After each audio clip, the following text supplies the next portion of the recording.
The morning my life ended started like any other. At 9:12 a.m., my supervisor asked me to come to the conference room. I thought it was about the quarterly reports.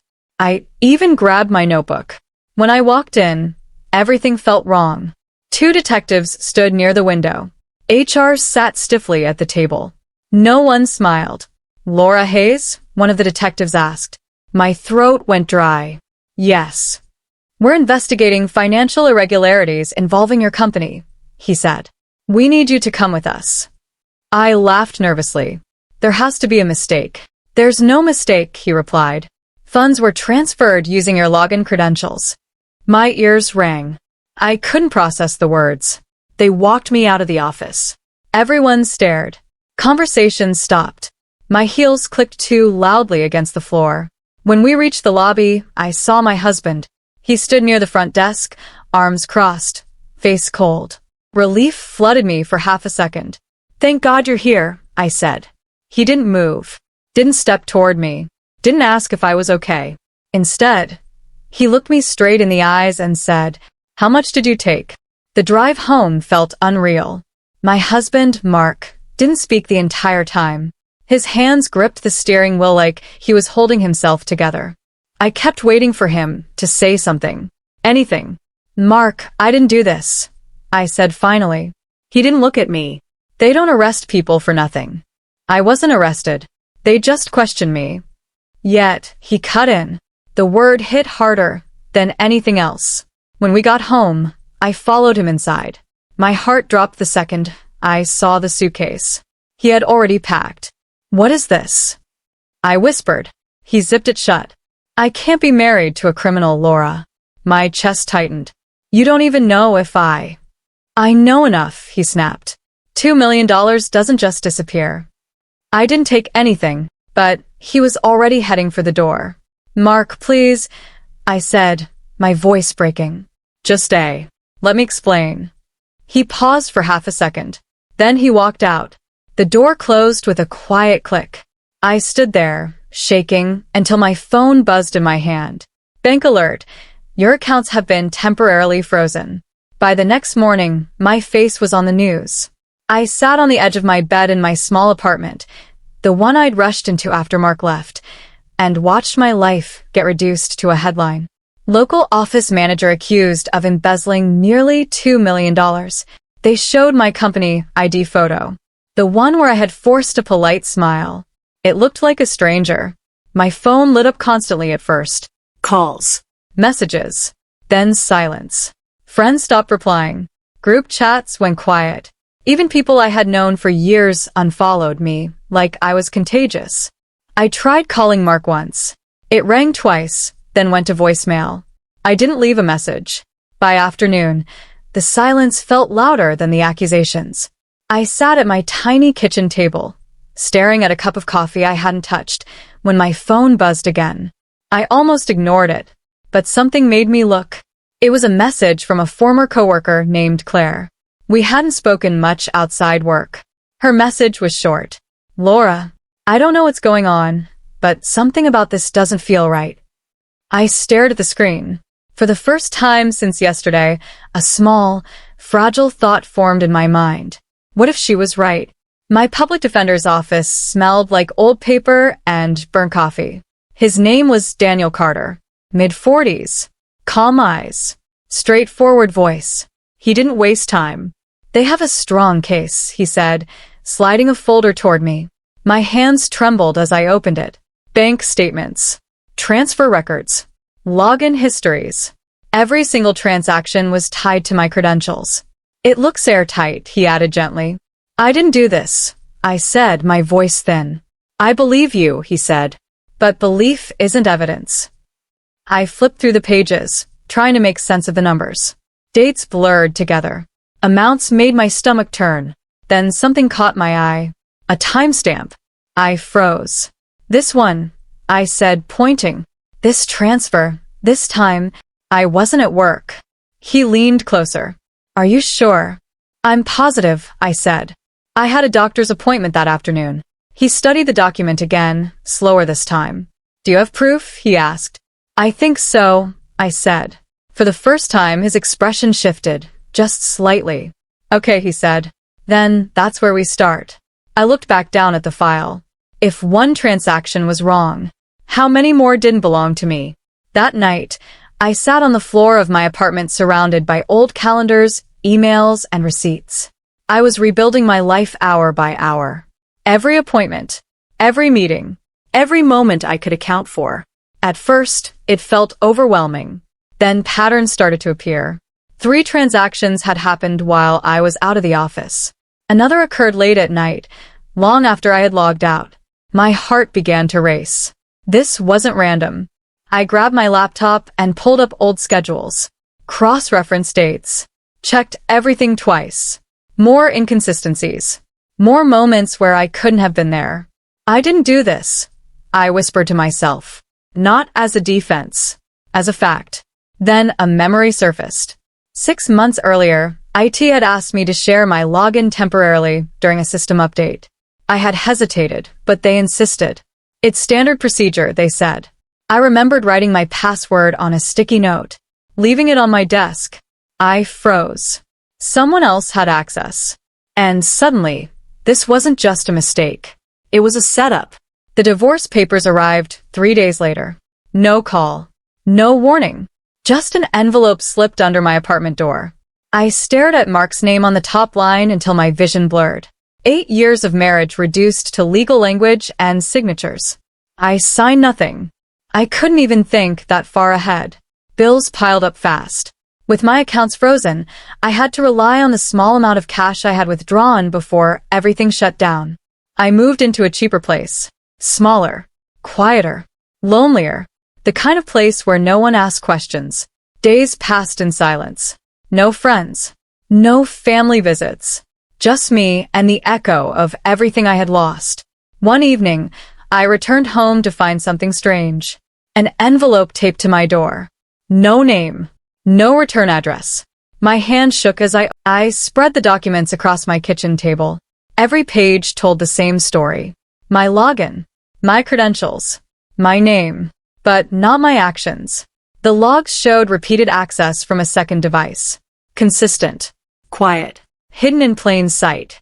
I traced each entry carefully. The same pattern. The same timing. This wasn't random misuse. It was controlled. Planned. I grabbed my laptop and searched the device ID. It didn't give me much, but it confirmed one thing. It wasn't assigned to me. I leaned back in my chair, trying to steady my breathing. Okay, I whispered. Think. Who would have access? Who would even know how to do this? Then I saw it. An IP address listed next to one of the logins. I typed it in. My stomach dropped. It traced back to the company building. Not outside. Not remote. Inside. Whoever did this wasn't just connected to my workplace. They were still there. Still walking those halls. Still pretending nothing happened. And somehow I had to prove it. The prosecutor offered me a deal. We sat across from each other in a quiet room that felt too small for what was being discussed. Confess, he said calmly, and we can reduce the sentence. My stomach twisted. I didn't do anything. He folded his hands. Juries respond well to accountability. I'm not taking responsibility for something I didn't do. He nodded like he had expected that. Then you should understand the risk, he said. If this goes to trial and you lose, you could be looking at serious time. The words hung in the air. Serious time. Prison. My chest tightened, but I forced myself to stay steady. I'm not pleading guilty, I said. He stood. Then we'll see you in court. After he left, my lawyer sighed. They're confident, he said. They shouldn't be, I replied. He looked at me carefully. Confidence doesn't mean they're right. It means they think they can prove it. And can they? He didn't answer right away. Then he said quietly, if we go to trial, you could lose everything. I swallowed hard, because for the first time, that didn't sound like a warning. It sounded like a possibility. I stopped looking at the numbers as numbers. I started looking at them like behavior, patterns, intent. The transfers weren't sloppy. They were structured, layered through vendor accounts, broken into smaller amounts, timed carefully. Whoever did this knew exactly what they were doing. This isn't how I work, I told my lawyer. I know, he said. But can we prove that? I leaned forward. Look at the sequence. The timing. The way the funds move, it's too advanced. He studied the documents again. Someone with higher level access, I added. Someone who understood internal systems. Someone who knew how to hide. The realization settled slowly, but firmly. I had been chosen. Not randomly. Deliberately. This wasn't about stealing money, I said. It was about framing someone who wouldn't fight back. My lawyer looked at me for a long moment. Then he said, let's find out who benefits. Because whoever gained the most was probably the one who set the trap. The vendor name kept showing up. Stonebridge Consulting. It appeared in multiple transactions. Always small at first. Then larger. I stared at it until it felt familiar. But I couldn't place it. I've seen this before, I said. Where? My lawyer asked. I don't know. That night, I searched through old emails, invoices, meeting notes, vendor approvals. Then I found it.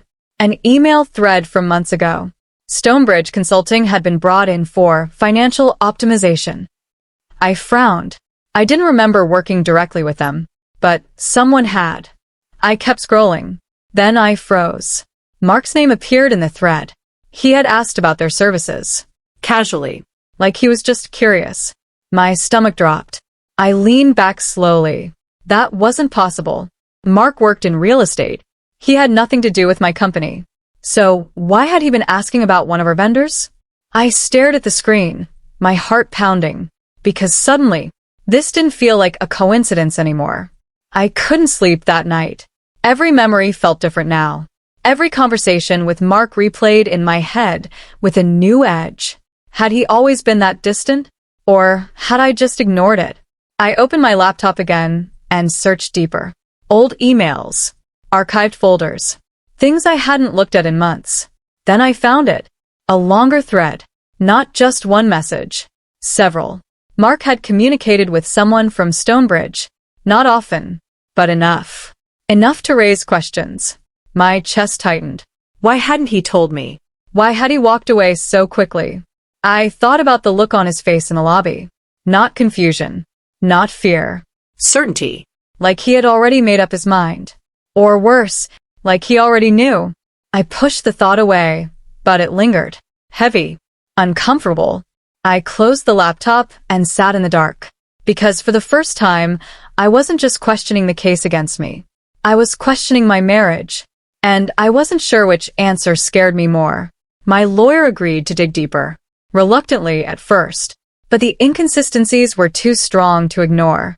We'll request internal communications, he said. Emails, logs, anything we can get. It took time. Days passed slowly.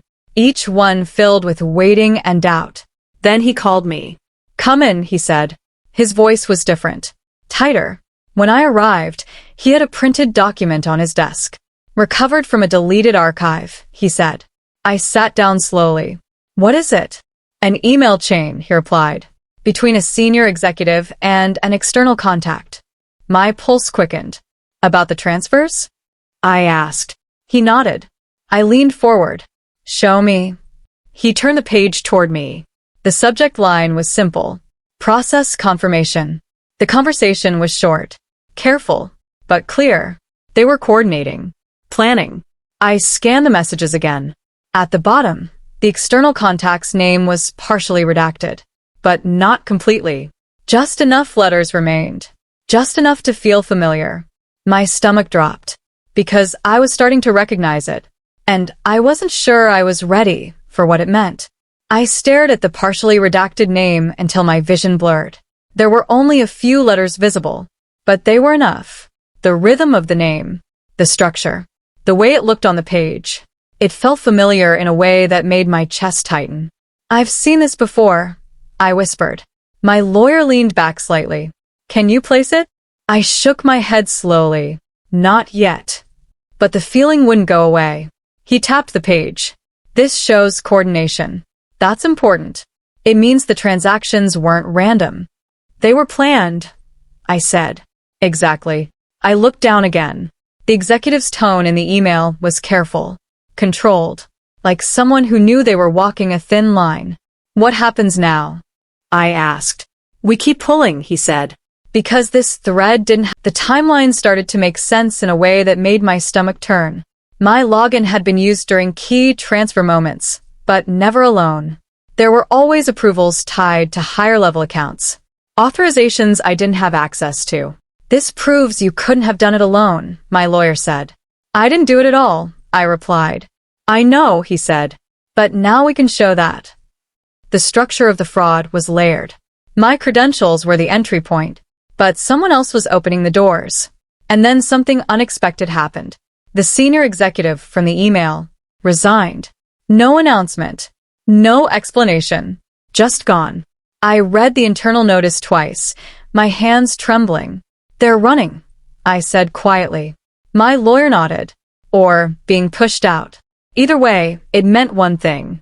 Pressure was building, and the truth was getting closer to the surface. But it also meant something else. If someone powerful was stepping away, then whoever else was involved might be getting nervous. And nervous people make mistakes. The shift was subtle at first. The prosecutor stopped pushing as hard. Emails took longer to come back. Requests that were once denied were now being reviewed. Something had changed. "They're slowing down," my lawyer said. "Why?" I asked. He folded his hands. "Because they're not as confident anymore." That should have made me feel better. It didn't. Because if they were pulling back, it meant something bigger was happening behind the scenes. The company released a short statement. Internal restructuring, ongoing review, commitment to transparency. It sounded polished, careful, empty. "They're trying to contain this," my lawyer said. The words settled heavily in my chest. Contain it. Not fix it. Not admit it. Contain it. I stared at the papers in front of me. All the lies. All the damage. And suddenly, I felt something new rise inside me. Not fear. Not even anger. Resolve. Because this wasn't just about clearing my name anymore. It was about making sure the truth didn't get buried. No matter how hard they tried. The truth came in pieces. Slow. Heavy. Unavoidable. The company had known. Not everything at first, but enough. Enough to realize something was wrong. Enough to realize money was missing. And instead of exposing it, they chose the easier option. They needed a scapegoat, my lawyer said. My throat tightened. Me. You were accessible. You had system access. And you didn't have the power to fight back. He said it calmly, like it was just a fact. And maybe it was. But it still felt like a punch to the chest. They picked me because I was easy, I whispered. He didn't correct me, because he didn't need to. The silence said enough. But why me specifically? I asked. That question lingered, because it wasn't random. It couldn't be. Out of everyone in that company, why had they chosen me? My lawyer leaned back slightly. That's what we need to find out, he said. And something told me that answer was going to hurt more than everything else combined. The answer came from my own memory, and I almost wished it hadn't. 3 months before everything happened, I had flagged a discrepancy. It was small. At least I thought it was. A vendor payment that didn't match the invoice. I had sent a simple email. Can we double-check this? Nothing dramatic. Nothing accusatory. But now, it felt different. My hands shook as I pulled up the email. There it was. Time-stamped. Clear. And attached to it was a reply. Short. Dismissive. Already reviewed. No action needed. I had let it go. Trusted the process. Trusted them. That's when you became a problem, my lawyer said. The words hit hard. Because they were true. I hadn't meant to uncover anything. But I had gotten close enough. Close enough to notice. Close enough to be noticed. They needed you discredited, he added. And removing me solved everything, I said. He nodded. The room felt smaller suddenly. Because I understood now. This wasn't just about money. It was about silence. And I had almost broken it. The next piece of truth didn't come from the company. It came from the financial records. And it changed everything. My lawyer placed the documents in front of me carefully. These are linked accounts, he said. I scanned the pages. Transactions. Transfers. Connections. Then I saw it. A name. Mark Hayes. My breath caught. That's my husband, I said. I know. My hands started to shake. He has financial ties to Stonebridge Consulting, my lawyer continued. I stared at him. No.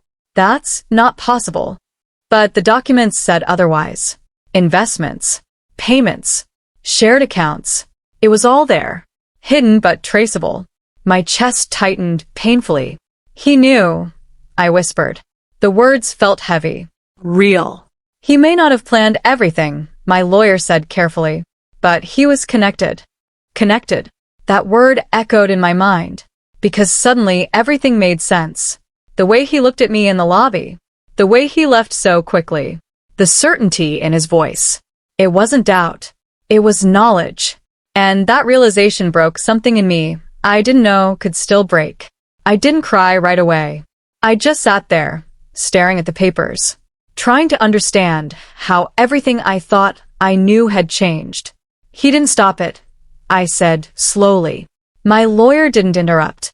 He didn't warn me, didn't question it. He just walked away. Because it protected him, he said quietly. The words landed hard, because they felt true. Mark hadn't needed to set everything up. He just needed to stay silent. And silence had cost me everything. I closed my eyes for a moment. 8 years of marriage. Gone. Not because of a mistake, but because of a choice. What do we do with this? I asked. My lawyer leaned forward. We decide how far you want to take this. How far? I repeated. Public exposure, he said. Full accountability. Or we resolve it quietly.